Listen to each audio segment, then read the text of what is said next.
ఏర్పడి 100 రోజులైంది. ఈ 100 రోజులు అయి ప్రభుత్వ పరిపాలన ప్రారంభం కాగానే పెద్ద ఉపద్రవం వచ్చింది.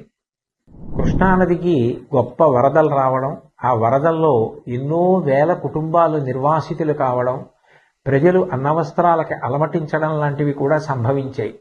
అటువంటి విపత్కర సమయంలో రాష్ట్ర ముఖ్యమంత్రి గౌరవనీయులు శ్రీ నారా చంద్రబాబు నాయుడు గారు జేసీబీ ఎక్కి పడవలో ప్రయాణం చేస్తూ బురద నీటిలో నడుస్తూ ప్రజలందరికీ కూడా ధైర్యాన్ని కల్పించి నేనున్నాను, బెంగ పెట్టుకోవద్దు అని చెప్పి వాళ్లలో ఒక స్థైర్యాన్ని నెలకొల్పారు. అలాగే మంత్రులు, అధికారులు, అనధికారులు అందరూ కూడా ఆ కష్టంలో ఉన్న ప్రజలందరినీ ఆదుకోవాలి అని గొప్ప ఆర్తిని చూపించారు. ఈ సందర్భంగా ప్రత్యేకించి ప్రస్తావించవలసిన వారు పారిశుధ్య సిబ్బంది. అనేక పురపాలక సంఘాలలో పనిచేస్తున్న వారందరూ కూడా విజయవాడ పట్టణానికి చేరుకుని అక్కడ అంటువ్యాధులు ప్రబలకుండా ఉండడం కోసం బ్లీచింగ్ చల్లడం లాంటి కార్యక్రమాలు నిర్వహించడంతో పాటుగా మంచినీటి సౌకర్యం ఏర్పాటు చేయడం, నిత్యావసర వస్తువులు అందచేయడం, ఇవన్నీ కూడా యుద్ధ ప్రాతిపదికన చేశారు. స్వచ్ఛంద సంస్థలకి సంబంధించినటువంటి అనేక మంది సభ్యులు, ప్రజలు, వ్యాపార సంస్థలు, విద్యా సంస్థలు ఇతోధికంగా విరాళాలను ప్రకటించాయి. నిజంగా ఇటువంటి కష్ట సమయంలో అందరూ ఏకోన్ముఖులై నడవడం, అటువంటి సమైక్యతాభావం చూపించడం చాలా చాలా గొప్ప విషయం. భాగవతంలో పోతన గారు ఒక మాట అంటారు, పరహితము చెయ్యునెవ్వడు పరమహితుండగును భూత పంచకమునకును, పరహితమే పరమధర్మము పరహితునకు నెదురు లేదు పర్వేందుముఖి అంటారు. పరుల యొక్క హితం కోసం ప్రవర్తించే వాళ్ళు ఎవరుంటారో వాళ్ళకి పంచభూతాలు కూడా సహకరిస్తాయి. ఇటువంటి కష్టకాలం వచ్చినప్పుడు ప్రజలందరూ కూడా ఒకే త్రాటి మీద నిలబడడం, అంత గొప్ప సమైక్యతా భావంతో కష్టంలో ఉన్న వాళ్ళందరినీ ఆదుకోవాలని ప్రయత్నించడం చాలా చాలా గొప్ప విషయం. రవీంద్రనాథ్ ఠాగూర్ చెప్పినట్టు, where the mind is without fear and the head is held high, where the world has not been broken up into fragments by narrow domestic walls అని స్త్రీ, పురుష, పండిత, పామర, కుల, మత, వర్ణ, వర్గ, ధనిక, పేద విచక్షణ లేకుండా అందరూ ఒక్కటిగా నిలబడి ఆ ఆపదని ఎదుర్కొన్నటువంటి విషయం నిజంగా ఎంతో స్ఫూర్తిదాయకం.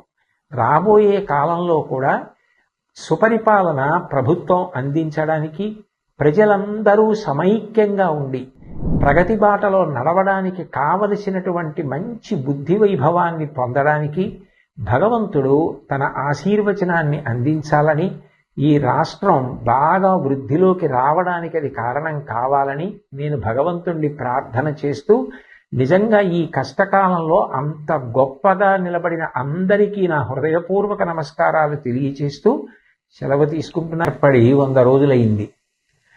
ఈ 100 రోజులు అయి ప్రభుత్వ పరిపాలన ప్రారంభం కాగానే పెద్ద ఉపద్రవం వచ్చింది.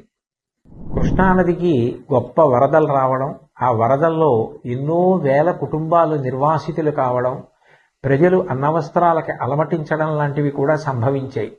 అటువంటి విపత్కర సమయంలో రాష్ట్ర ముఖ్యమంత్రి గౌరవనీయులు శ్రీ నారా చంద్రబాబు నాయుడు గారు జేసీబీ ఎక్కి పడవలో ప్రయాణం చేస్తూ బురద నీటిలో నడుస్తూ ప్రజలందరికీ కూడా ధైర్యాన్ని కల్పించి నేనున్నాను, బెంగ పెట్టుకోవద్దు అని చెప్పి వాళ్లలో ఒక స్థైర్యాన్ని నెలకొల్పారు. అలాగే మంత్రులు, అధికారులు, అనధికారులు అందరూ కూడా ఆ కష్టంలో ఉన్న ప్రజలందరినీ ఆదుకోవాలి అని గొప్ప ఆర్తిని చూపించారు. ఈ సందర్భంగా ప్రత్యేకించి ప్రస్తావించవలసిన వారు పారిశుధ్య సిబ్బంది. అనేక పురపాలక సంఘాలలో పనిచేస్తున్న వారందరూ కూడా విజయవాడ పట్టణానికి చేరుకుని అక్కడ అంటువ్యాధులు ప్రబలకుండా ఉండడం కోసం బ్లీచింగ్ చల్లడం లాంటి కార్యక్రమాలు నిర్వహించడంతో పాటుగా మంచినీటి సౌకర్యం ఏర్పాటు చేయడం, నిత్యావసర వస్తువులు అందచేయడం, ఇవన్నీ కూడా యుద్ధ ప్రాతిపదికన చేశారు. స్వచ్ఛంద సంస్థలకి సంబంధించినటువంటి అనేక మంది సభ్యులు, ప్రజలు, వ్యాపార సంస్థలు, విద్యా సంస్థలు ఇతోధికంగా విరాళాలను ప్రకటించాయి. నిజంగా ఇటువంటి కష్ట సమయంలో అందరూ ఏకోన్ముఖులై నడవడం, అటువంటి సమైక్యతాభావం చూపించడం చాలా చాలా గొప్ప విషయం. భాగవతంలో పోతన గారు ఒక మాట అంటారు, పరహితము చెయ్యునెవ్వడు పరమహితుండగును భూత పంచకమునకున్. పరహితమే పరమధర్మము, పరహితునకు నెదురు లేదు పర్వేందుముఖి అంటారు. పరుల యొక్క హితం కోసం ప్రవర్తించే వాళ్ళు ఎవరుంటారో వాళ్ళకి పంచభూతాలు కూడా సహకరిస్తాయి. ఇటువంటి కష్టకాలం వచ్చినప్పుడు ప్రజలందరూ కూడా ఒకే త్రాటి మీద నిలబడడం, అంత గొప్ప సమైక్యతా భావంతో కష్టంలో ఉన్న వాళ్ళందరినీ ఆదుకోవాలని ప్రయత్నించడం చాలా చాలా గొప్ప విషయం.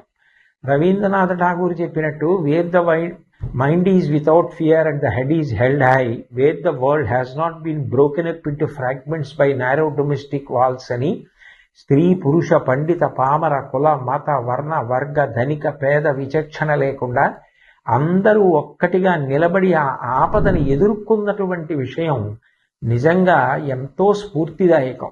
రాబోయే కాలంలో కూడా సుపరిపాలన ప్రభుత్వం అందించడానికి, ప్రజలందరూ సమైక్యంగా ఉండి ప్రగతి బాటలో నడవడానికి కావలసినటువంటి మంచి బుద్ధి వైభవాన్ని పొందడానికి భగవంతుడు తన ఆశీర్వచనాన్ని అందించాలని, ఈ రాష్ట్రం బాగా వృద్ధిలోకి రావడానికి అది కారణం కావాలని నేను భగవంతుణ్ణి ప్రార్థన చేస్తూ, నిజంగా ఈ కష్టకాలంలో అంత గొప్పగా నిలబడిన అందరికీ నా హృదయపూర్వక నమస్కారాలు తెలియచేస్తూ సెలవు తీసుకుంటున్నారు. 100 రోజులైంది. ఈ 100 రోజులు అయి ప్రభుత్వ పరిపాలన ప్రారంభం కాగానే పెద్ద ఉపద్రవం వచ్చింది. కృష్ణానదికి గొప్ప వరదలు రావడం, ఆ వరదల్లో ఎన్నో వేల కుటుంబాలు నిర్వాసితులు కావడం, ప్రజలు అన్నవస్త్రాలకి అలమటించడం లాంటివి కూడా సంభవించాయి. అటువంటి విపత్కర సమయంలో రాష్ట్ర ముఖ్యమంత్రి గౌరవనీయులు శ్రీ నారా చంద్రబాబు నాయుడు గారు జేసీబీ ఎక్కి పడవలో ప్రయాణం చేస్తూ బురద నీటిలో నడుస్తూ ప్రజలందరికీ కూడా ధైర్యాన్ని కల్పించి, నేనున్నాను బెంగ పెట్టుకోవద్దు అని చెప్పి వాళ్లలో ఒక స్థైర్యాన్ని నెలకొల్పారు. అలాగే మంత్రులు, అధికారులు, అనధికారులు అందరూ కూడా ఆ కష్టంలో ఉన్న ప్రజలందరినీ ఆదుకోవాలి అని గొప్ప ఆర్తిని చూపించారు. ఈ సందర్భంగా ప్రత్యేకించి ప్రస్తావించవలసిన వారు పారిశుధ్య సిబ్బంది.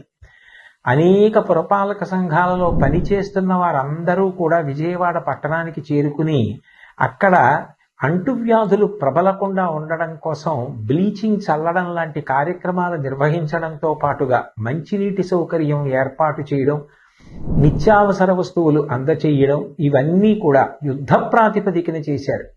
స్వచ్ఛంద సంస్థలకి సంబంధించినటువంటి అనేక మంది సభ్యులు, ప్రజలు, వ్యాపార సంస్థలు, విద్యా సంస్థలు ఇతోధికంగా విరాళాలను ప్రకటించాయి. నిజంగా ఇటువంటి కష్ట సమయంలో అందరూ ఏకోన్ముఖులై నడవడం, అటువంటి సమైక్యతాభావం చూపించడం చాలా చాలా గొప్ప విషయం. భాగవతంలో పోతన గారు ఒక మాట అంటారు, పరహితము చెయ్యునెవ్వడు పరమహితుండగును భూత పంచకమునకున్. పరహితమే పరమధర్మము, పరహితునకు నెదురు లేదు పర్వేందుముఖి అంటారు. పరుల యొక్క హితం కోసం ప్రవర్తించే వాళ్ళు ఎవరుంటారో వాళ్ళకి పంచభూతాలు కూడా సహకరిస్తాయి. ఇటువంటి కష్టకాలం వచ్చినప్పుడు ప్రజలందరూ కూడా ఒకే త్రాటి మీద నిలబడడం, అంత గొప్ప సమైక్యతా భావంతో కష్టంలో ఉన్న వాళ్ళందరినీ ఆదుకోవాలని ప్రయత్నించడం చాలా చాలా గొప్ప విషయం. రవీంద్రనాథ్ ఠాగూర్ చెప్పినట్టు, where the mind is without fear and the head is held high, where the world has not been broken up into fragments by narrow domestic walls అని స్త్రీ పురుష పండిత పామర కుల మత వర్ణ వర్గ ధనిక పేద విచక్షణ లేకుండా అందరూ ఒక్కటిగా నిలబడి ఆ ఆపదని ఎదుర్కొన్నటువంటి విషయం నిజంగా ఎంతో స్ఫూర్తిదాయకం. రాబోయే కాలంలో కూడా సుపరిపాలన ప్రభుత్వం అందించడానికి, ప్రజలందరూ సమైక్యంగా ఉండి ప్రగతి బాటలో నడవడానికి కావలసినటువంటి మంచి బుద్ధి వైభవాన్ని పొందడానికి భగవంతుడు తన ఆశీర్వచనాన్ని అందించాలని, ఈ రాష్ట్రం బాగా వృద్ధిలోకి రావడానికి అది కారణం కావాలని నేను భగవంతుణ్ణి ప్రార్థన చేస్తూ, నిజంగా ఈ కష్టకాలంలో అంత గొప్పగా నిలబడిన అందరికీ నా హృదయపూర్వక నమస్కారాలు తెలియచేస్తూ సెలవు తీసుకుంటున్నాను. స్వస్తి.